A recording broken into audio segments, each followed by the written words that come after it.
This here is a story about the Great Depression, nigh on 100 years ago, named a Staying Alive on Gopher Tales. There was this big family of bohunks.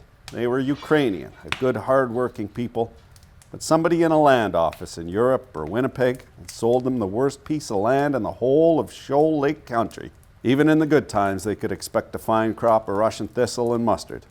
I should say they could only seed about 50 acres of what they had.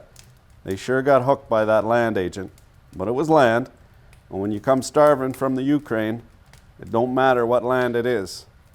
It's land. In the bad times, they were starving, but these people always had an inner strength to fall back on. Look at their sons and daughters today, doctors and lawyers, accountants, businessmen, nurses. Too bad many felt they had to change their name. I can recognize them anyway, just the way their head is shaped and the way their faces are put together. Now this family, Bodnerchuk, had 160 acres down the road from us, and just first rate for gophers. The gophers lived on my wheat across the fence line. So I offered them a cent a tail for bounty on each gopher. The government gave another cent. Shells cost you about a half a cent, and if you got a gopher for every 2 shots, you made a penny. So they had this one kid with a 22 shooting gophers along the road allowances, and he'd get maybe 20 or so a day. And that kid was a bloody great shot. Now the rest of the family, Mama Babushka and Old Man Bod, as we called him, and about 6 kids. With water, they'd fill up 3 barrels, those 45-gallon Imperial oil barrels. They'd put them on a stone boat and go out to the gopher country.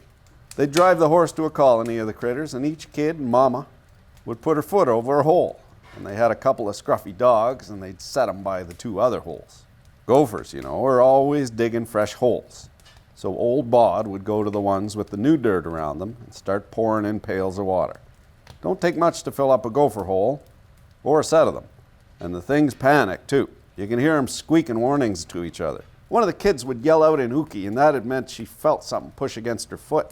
Up would come her foot, and whap! The dog would have broken its back. Sometimes these Bodnerchucks would get out 4 or 5 gophers in one deal. Papa gopher, mama gopher, and all the little ones. Those people who work at that all day. Sun would be blazing, dust could be blowing, and there they'd be pouring water and whacking gophers. Once a doctor from Winnipeg visited me and my wife. He stood there, fascinated. He watched them from across the field for quite some time.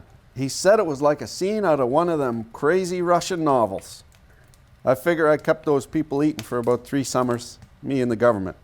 And I got to give them credit too. They helped save me about 10 or 15 acres of good crop. That's how tough it was. That big family couldn't have made more than 80 cents a day. Those people lived on next to nothing.